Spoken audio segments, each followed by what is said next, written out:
Hey guys, and welcome to the Diablo 4 quarterly update.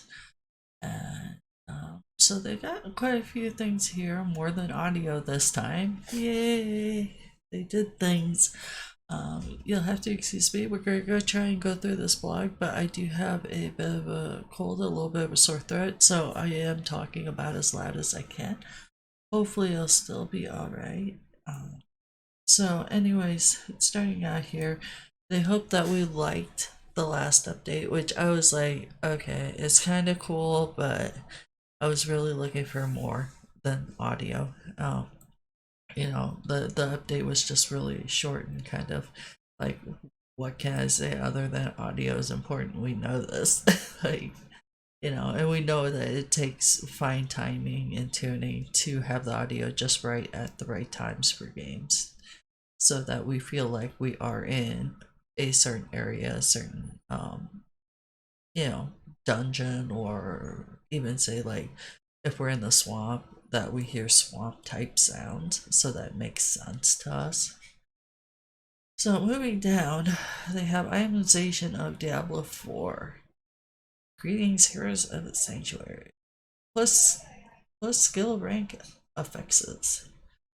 In Diablo 4, the skill rank affixes return as invested points and skills. They grow in potency, and finding items with plus skill rank can speed that along.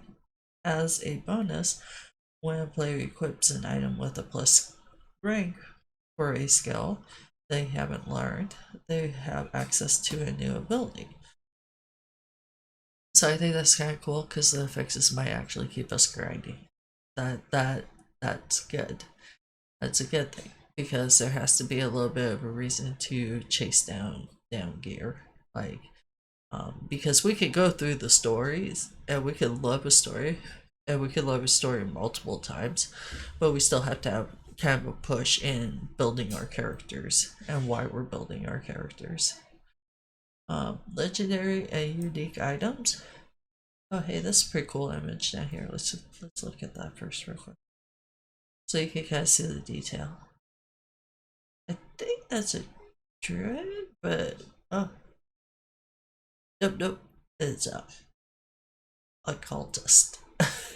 I probably said that wrong, but that's my best guess. I had to say that. So let's see here. Oh, we got bold letters. Let's read this. Now, if you're searching for a legendary power like martial art, martial arts, which enhances the barbarian's kick ability, you may find it on rings, chest piece, or helms. There's no need to hunt for a specific item type any longer. Now, the real question is what happens if you find a power on an axe when you really want it on a ring? So I would have to say I'd have to see how this would look in the gameplay, because right there it tells me like we could almost build our characters any way we want and it really wouldn't matter where the powers came from, as long as you could get one of each of whatever you wanted for your build. It sounds like though that there might be specifics for like weapons, because that would be the only reason why you would switch from it, having the power on a weapon to having the power on a ring. Like there has to be a push to make you want to switch. So I'm kind of wondering why they think at moment this would be it. But they do make you question the idea. The cultist can extract legendary powers from a legendary item, crystallizing it into essence while destroying the item in the process. So this character above must be like a new merch type person in the game, or a new trades or salesman or whatever, crafter. That essence can then be implanted into another legendary item, overriding the power that was present in the item at one time. Unique items cannot be modified this way. Yeah, so see, I still don't know why you would switch it if there was no like real push to switch it. I'm still trying to figure out why they think you would want to do this.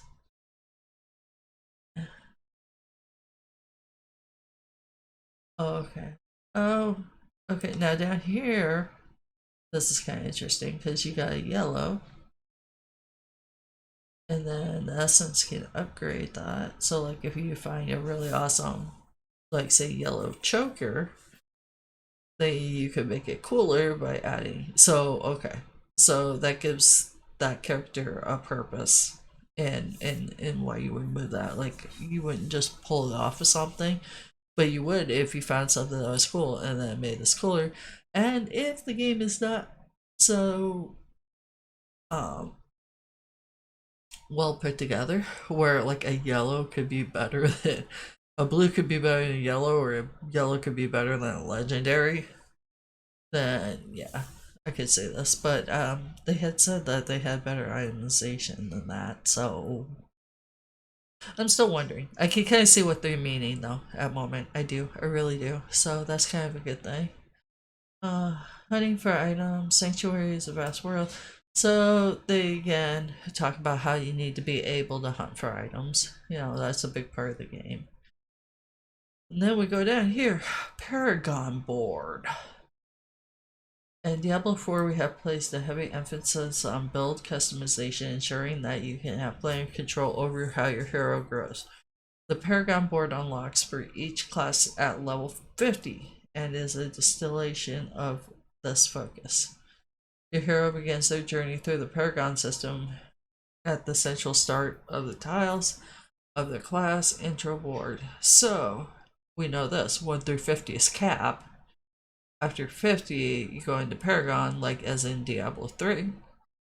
Once you go in that, this is the funky little board. And apparently, you start at these gates and build your way out to the tiles that you want.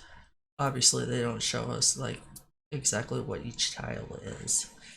I think this is a neat way to do Paragon, but it also in my mind right now looks really complicated looking at this like Connect 4 type board. So I mean it'll probably make more sense once things are kind of filled out.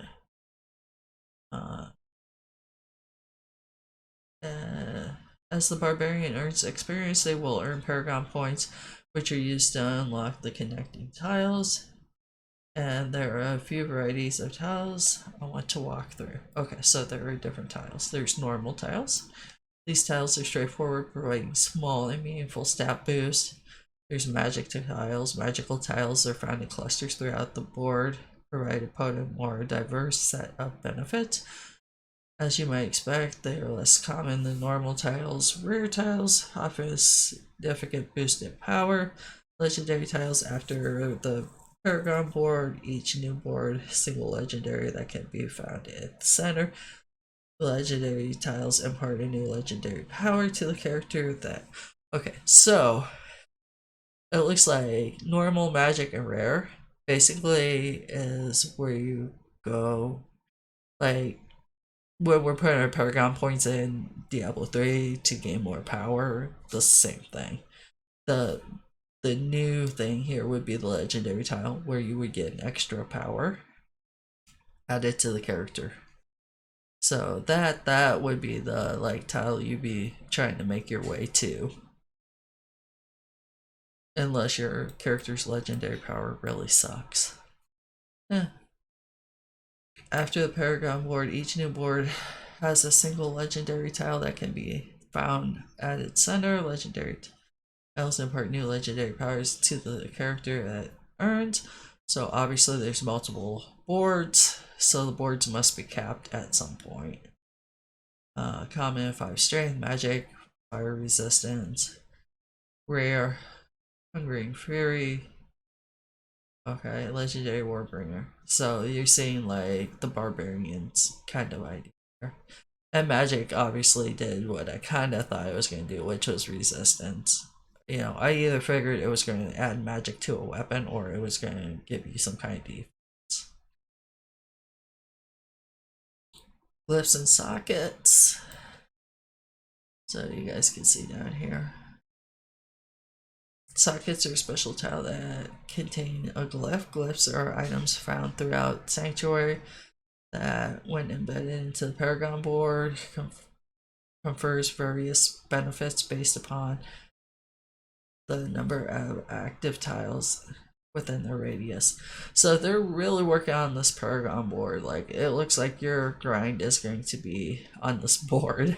Like, I'd love to say the grind's going to be in the gear, but I don't think so. I think it's going to be in the board. It looks like it's really going to be in the board. So just like Diablo 3, your grind is going to be in your Paragon. Gate tiles and selection. A single gate tile lies at each edge of the Paragon board. As you progress through the Paragon board, you will eventually reach a gate tile, which upon locking will allow you to select a new Paragon board attached to your existing board. So they let you at least pick board options, which is kind of nice. And they just go on to mention that they worked very, very hard at this board, so hopefully we love it because this took them some time and some thinking. Okay, visual effects in Diablo 4. Thanks for joining us. And this is coming from Daniel Briggs. Visual effects philosophy. Every effect plays a role in the final composition of your game. It's important to understand the context of the effect and how it best serves your experience. Alright, so I'm going to kind of go through here because obviously how we see things in the game does play a big role, just like audio. Like, if things look bad or not appealing, then we will not like the game. That's just how it goes. You know, if stuff looks janky, we might give it a try, but in the end, we'll be like, you know, you could have done a little better with the graphics, you know. And that's pretty much what they're saying, is like they've been taking time to make sure the graphics are well put together. They did combat improvements, enhanced the feel of the combat. We have made improvements to the way damage is applied in our game and various iterations of Diablo. An area effect, AoE, or a melee skill would be used in a single area of damage that is applied to a single frame. Thanks to our gameplay engineers, we can now animate target areas, what we call payloads, over multiple frames, which allow us to line up the animation target area and the animation VFX that plays out. So that's kind of nice. And might make things a little bit smoother, maybe. I'm not gonna play the videos because honestly I don't know if I can play the videos and have it be okay. But I will put the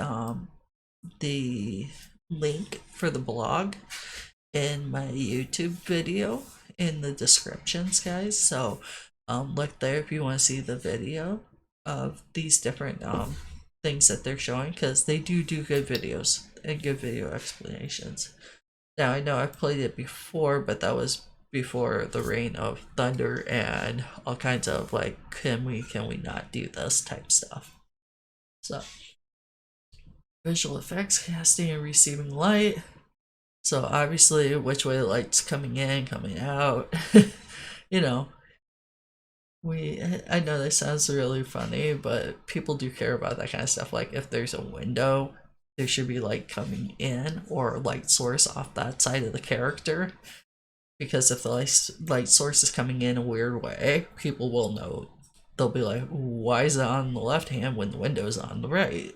That kind of thing. So also too, as they put it too, when they do this kind of stuff, it helps to make the graphics look realistic, which is what they're trying to go for in Diablo 4. They're trying to go for a more realistic view on things.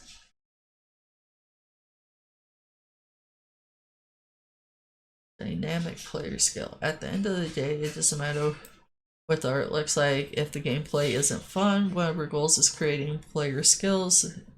Player skill is to ensure the system design team has a variety of modifiers that can be utilized and create a meaningful skill tree, class mechanics, legendary items, and Paragon board, which is true. Okay, so you can also have games that are super pretty and just absolutely shitty to play because they either take no technique or we just feel like there's nothing to do.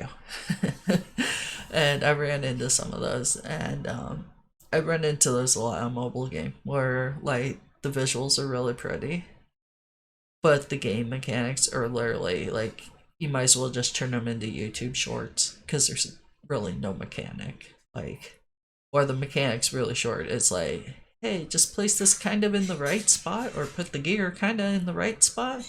Oh, and look, your character's off to town until it hits a block or a paywall or whatever may happen.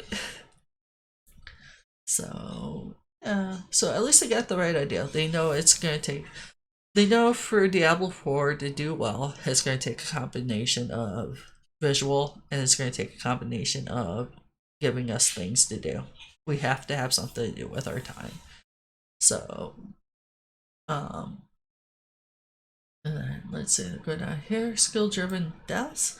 Sanctuary is a dark gothic world filled with horrific monsters that do horrendous things.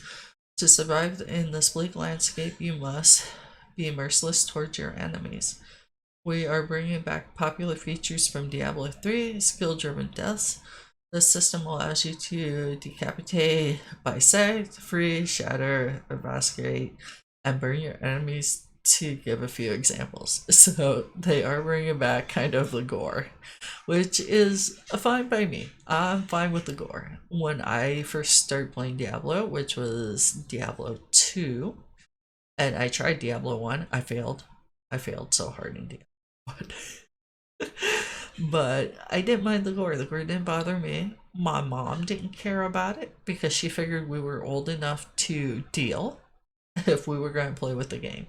And that's how I kind of feel. Like, I don't feel like gore should be taken out. Your kids should be smart enough to be able to deal. And if they can't, then you need to be aware of that and just let them not play the game. You know, don't get them the game. But most kids can handle this stuff. Really, they can. And I mean kids as in teenagers. I don't mean kids like as in like handing Diablo 4 to your toddler. I'm not sure if anybody that does that, but if you do that, hey, hi. But you know what I mean. Just kind of an example. Alright, so this is the coolest part to me. When you get down here to the orbs, and I don't know why my screen is doing this. I'm not going to refresh it. But, the orbs on the side for us. Oh, there we go. Here they come back. So you got like the classic here for the sorceress. And then you get down here for the barbarian. I love how they have this all shiny, like in different colors. I love the different colors. Okay, as we go down, you're going to see there's more colors. Each class has their own color. And to me, that's super amazing. Sorceress has their red. And the barbarians have that orange. Rogues have the purple. That is pretty. That's a pretty smoky kind of color. And then the druids have green, which I think is, it makes sense to me. Druid, green, yes, yes. I don't know how the druids feel. I know the druids back in, I think Diablo 2 were mostly dressed in like orange, but you know, whatever. Oh, there it goes. It's just rotating. Okay. So maybe it's not just green. Orange, green. Oh, do you have? I don't have green. Oh, maybe my graphics are messing with me. Okay, so anyways, I think though they're supposed to rotate for each class. Anyways, so, and yeah, I'm pretty sure the jury's probably gonna end up with green. But anyways, so that wraps up their blog, and I hope you guys enjoyed me just going over this review. And thank you for sticking this out with me, even though I'm like all coffee and stuffy and whatever else. And hopefully they will get Diablo 4 out sometime soon. I don't think there's been a release date, but at least they got these blogs going. At least they're still working on it. I just hope that it comes out kind of now at this point sooner than later, because there are other games coming out that are going to be very similar to Diablo 4, and I think other than Path of Exile, I think we're gonna actually maybe kick Diablo 4's ass if the game doesn't come out sooner than later. But we'll see. We'll see. It all depends on what the devs do for those games. It all depends on what Blizzard does for their games. So, anyways, I hope to see you guys again when we get another blog for Diablo 4.